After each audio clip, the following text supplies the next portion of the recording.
AITA for refusing to pay my partner's aunt the full 10K and replacing her, even though she needs the money most. When I 29F agreed to hire my fiancé 31 meters and to handle our wedding planning, I thought it was going to be the perfect solution. She had been telling everyone for years that she wanted to start her own event planning business, that she just needed someone to take a chance on her. I wanted to be supportive, and honestly, I thought, why not keep it in the family? She quoted us $10,000 for her services. It was a lot, but my fiancé convinced me it would be worth it because she'd go above and beyond. Plus, he said, the money would stay in the family and we'd basically be helping her launch her career. At first, I was optimistic, but the red flags started showing up almost immediately. She missed the very first venue tour we had scheduled.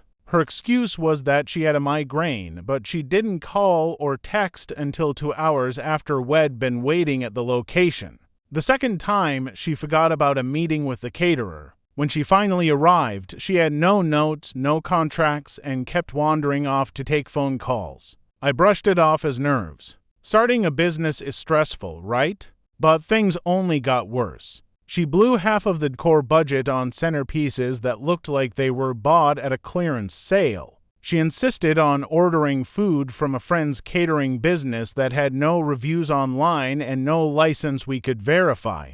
She demanded we pay her in installments upfront so she could manage vendors properly, but when I asked for receipts, she always had an excuse. By the time we were for months from the wedding, I realized we were in serious trouble. I did some digging and found out that some of the vendors she claimed to have booked had never even heard of us. One even told me they hadn't received a deposit at all. That's when my stomach dropped. I confronted her, asking for a full breakdown of expenses and contracts. She dodged my questions, got defensive, and then this part still makes my blood boil, called me ungrateful for not appreciating her hard work. She said I didn't understand how much she was sacrificing to help us. Sacrificing? She was pocketing money meant for our wedding. When I told my fiancé, he froze. He didn't want to believe it. He begged me to let it go, reminding me that his aunt was struggling financially and this was her chance to get on her feet. But I couldn't. We were talking about our wedding and our money. So I made a decision. I replaced her with a professional wedding planner. But here is the catch: I refused to pay her the remaining balance of the $10,000. I told her that since she hadn't fulfilled the contract, she wasn't entitled to the full amount. I even offered to pay her for the work she had done, though I suspected it was minimal, but she exploded at me. She screamed that I was ruining her life and taking food out of her children's mouths. Now the whole family is divided. Half of them think I did the right thing, why pay someone who didn't deliver? But the other half, including my fiancé's mother, say I'm heartless for refusing to give her the full $10,000 since she needs the money most. My fiancé is stuck in the middle, but I can tell he secretly resents me for replacing his aunt. He keeps saying, "It's just money, babe. We can always make more." But it's not just money, it's trust, it's accountability. It's the fact that she was using our wedding as her personal ATM. And the betrayal stings even worse because I thought I was helping family, and instead I got taken advantage of. So, AITA for refusing to pay her the full $10,000 and replacing her, even though she's the one who needs the money most. Continuation: when family becomes the enemy, the fallout after I replaced my fiancé's aunt was like a slow-moving explosion. At first, there was just the ringing in my ears, the disbelief that someone so close had betrayed us. But then the shockwaves spread through his family, through our relationship, through every conversation that followed. His mother called me the very next morning. Her voice was ice-wrapped in velvet. "I heard what you did. Do you realize you've embarrassed this family? Do you know how much your fiancé's aunt is suffering?"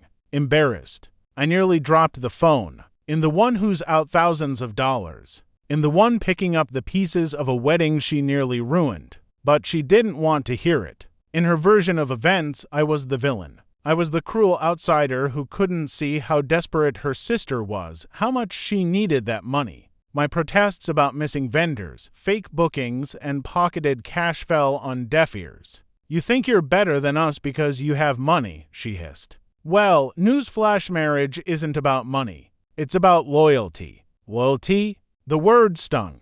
Was I disloyal for demanding accountability? Or was loyalty just a weapon to force me into silence? That night, my fiancé came home later than usual. He had gone to see his aunt. He admitted she cried, told him she felt betrayed by me, said I had humiliated her in front of the entire family. According to her, she had worked tirelessly and I had ripped everything away from her right before she could prove herself. And he believed her. Or at least part of him did. I saw the conflict in his eyes. He wanted to defend me, but the weight of his family's expectations was crushing him. He said, "She's struggling, babe. She really thought this would be her big break. Maybe we should just let her keep the money. What's done is done." That was the moment I realized this wasn't just about his aunt anymore. It was about us. About how he saw betrayal. About how easily he could excuse it when it came from his blood, but condemn me for trying to protect us.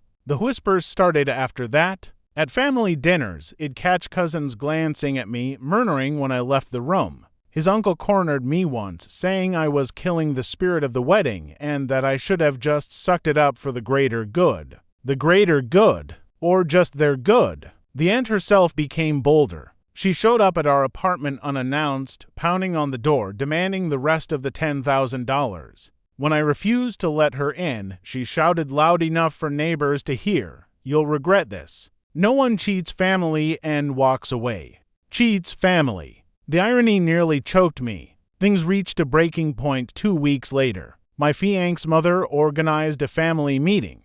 I walked in with my head high, only to find a semicircle of relatives waiting for me, their faces solemn like a jury. His aunt sat at the center, her eyes red and swollen though I suspected from performance more than pain. They grilled me like I was on trial. Why couldn't I forgive? Why couldn't I understand? Why did I have to drag dirty laundry into the open instead of handling it quietly? And then, the final blow.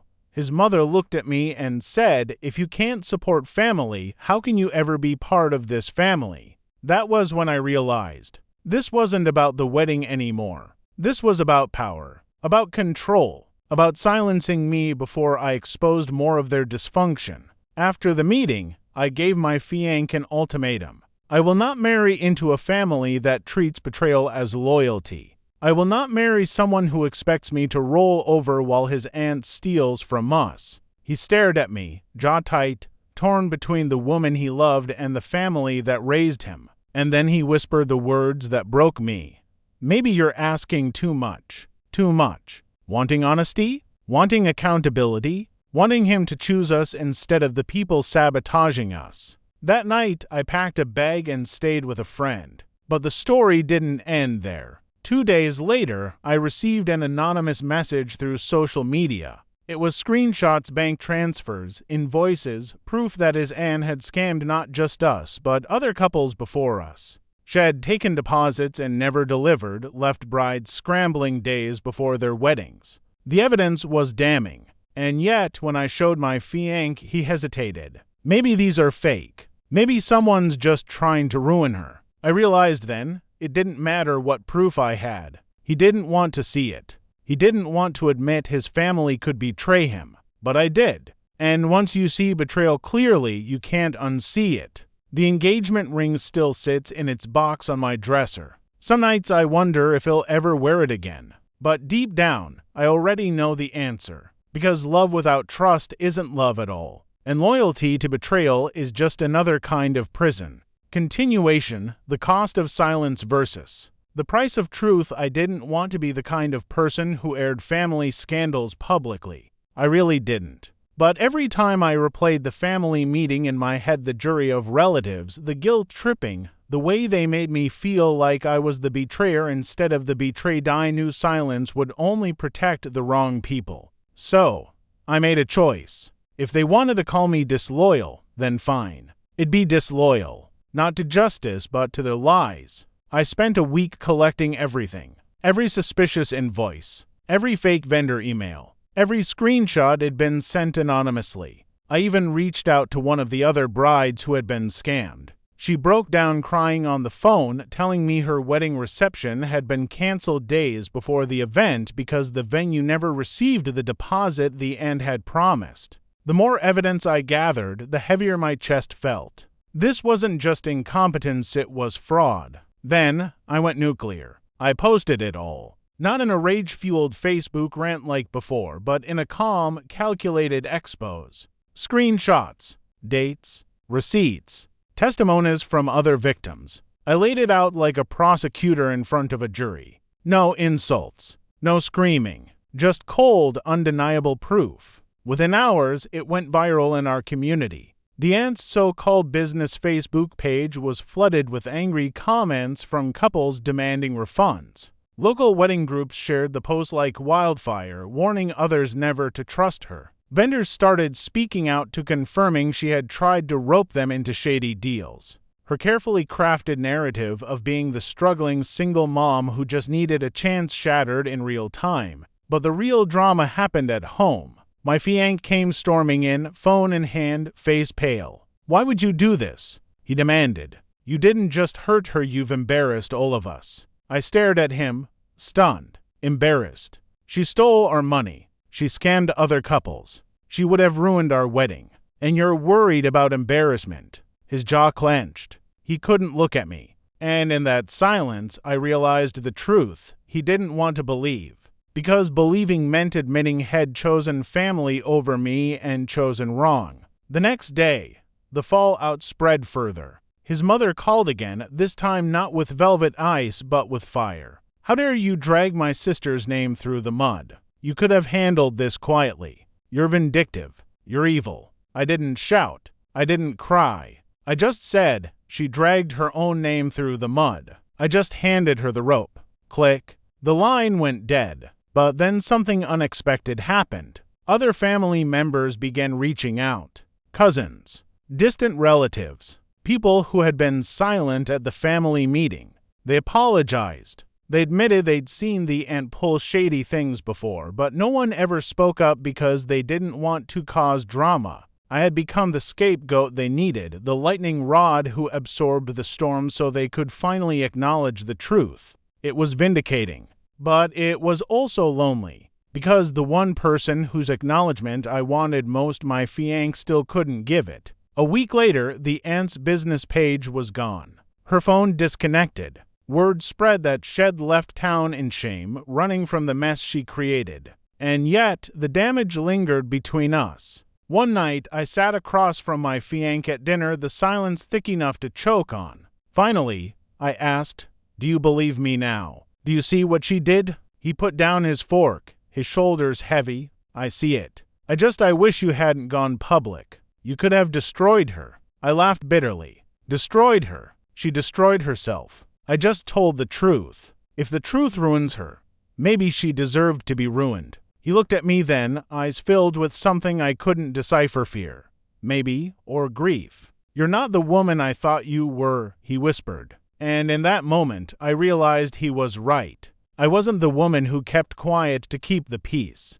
I wasn't the woman who chose silence over justice. I was someone new, someone stronger, someone he might never accept. The wedding date still loomed on the calendar, a ticking clock counting down to a future I wasn't sure I wanted anymore. Because the truth was, the aunt's betrayal had exposed more than just fraud. It had exposed the cracks in my relationship. Cracks I wasn't sure could ever be sealed again.